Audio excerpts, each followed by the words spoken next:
नमस्कार, मैं तनुश्री त्रिवेदी आपका स्वागत करती हूँ द राजधर्म पर। आप कुछ वीडियोस आज देख रहे होंगे जिसमें हिंदू समाज के कुछ लोग उग्र प्रदर्शन करते नजर आ रहे हैं। ये वीडियोस शिमला के हैं। शिमला के संजौली में जो अवैध मस्जिद को लेकर विवाद मचा हुआ है, जो अवैध निर्माण एक मस्जिद का हुआ है, उसको लेकर ये पूरा विवाद मचा हुआ है। आज हिंदू संगठन के लोग सड़कों पर उतरे हैं और उग्र प्रदर्शन कर रहे हैं। कहा यह जा रहा है कि हिंदू संगठन ने आज एक शांतिपूर्ण प्रोटेस्ट की मांग की थी सरकार से कि हमको शांतिपूर्ण प्रोटेस्ट करने दिया जाए, लेकिन उनको ये प्रोटेस्ट नहीं करने दिया गया, बल्कि धारा 163 लागू कर दी गई। यानी सुबह 7 बजे से लेकर रात के 12 बजे तक शिमला में कोई भी 5 लोग एक गुट बनाकर एक ग्रुप में नहीं चल सकते हैं। अब उनकी मांग, जो हिंदू समाज है उसकी मांग सिर्फ इतनी थी कि शांति से हमको प्रोटेस्ट करने दिया जाए, हमको अपनी बातें रखने दी जाए, लेकिन ऐसा नहीं हुआ, जिसको लेकर जो हिंदू समाज के लोग हैं उनमें आक्रोश पैदा हो गया और वो दिल्ली टनल पर जो बैरिकेडिंग लगे थे उसको तोड़कर मस्जिद की तरफ आगे बढ़ने लगे। लगातार वो आगे बढ़े और ये भीड़ लगातार बढ़ती रही।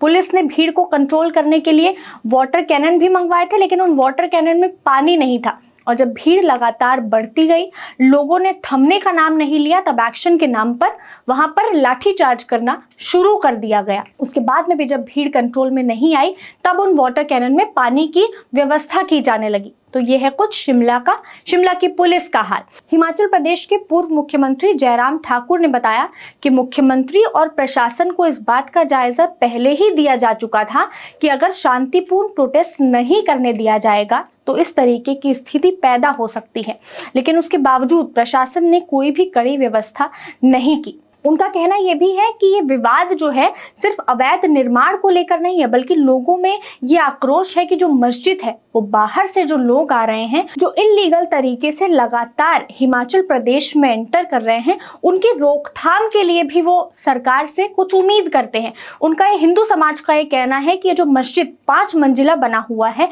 इसमें लगातार जो बाहर से लोग आ रहे हैं उनको पनाह मिलती है।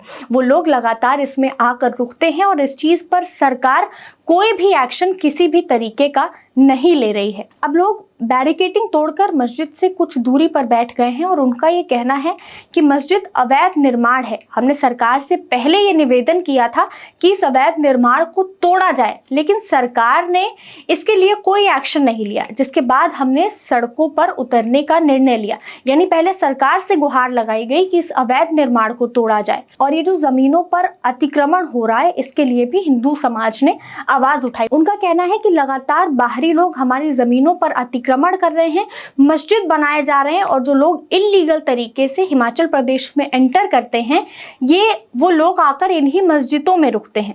दरअसल संजौली के एक पॉश इलाके में बिना किसी अनुमति के और बिना नक्शा पास कराए एक 5 मंजिला मस्जिद बना दी गई। स्थानीय लोगों का ये कहना है कि ये बड़ी संख्या में जो मुस्लिम समुदाय के लोग हैं वहाँ नमाज पढ़ने आते हैं और उनके घरों में झांकते हैं। ये मस्जिद सबसे पहले 1947 में बनी थी और उस समय ये मस्जिद कच्ची थी। इसके बाद में 2010 में एक नई मस्जिद बनाने का काम शुरू कर दिया गया और ये मस्जिद 5 मंजिला बनी, यानी 5 मंजिल तक इसका निर्माण किया गया।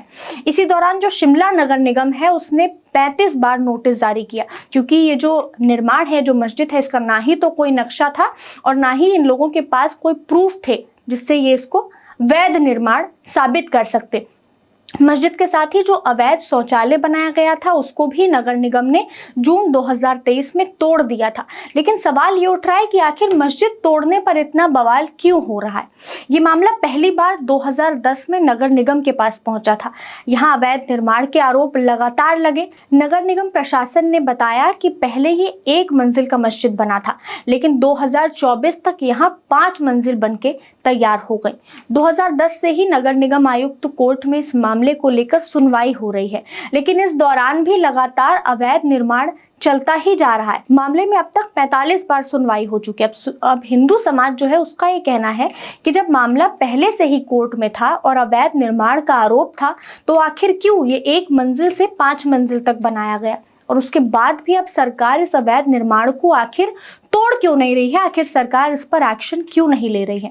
इसके अलावा उन लोगों के, हिंदू समाज के ये भी आरोप है कि बाहरी राज्यों से जो लोग आते हैं पुलिस उन पर कोई तगड़ा एक्शन नहीं लेती है। पुलिस जो है उनकी रखवाली एक तरीके से करती है और पुलिस द्वारा इन लोगों पर नज़र रखी जाए, इनका वेरिफिकेशन किया जाए ढंग से। इसके अलावा इनके सही डॉक्यूमेंट्स भी चेक किए जाएं, क्योंकि कहीं ना कहीं हिमाचल प्रदेश की डेमोग्राफी बदल रही है, यानी उनकी डेमोग्राफी में चेंज आ रहा है।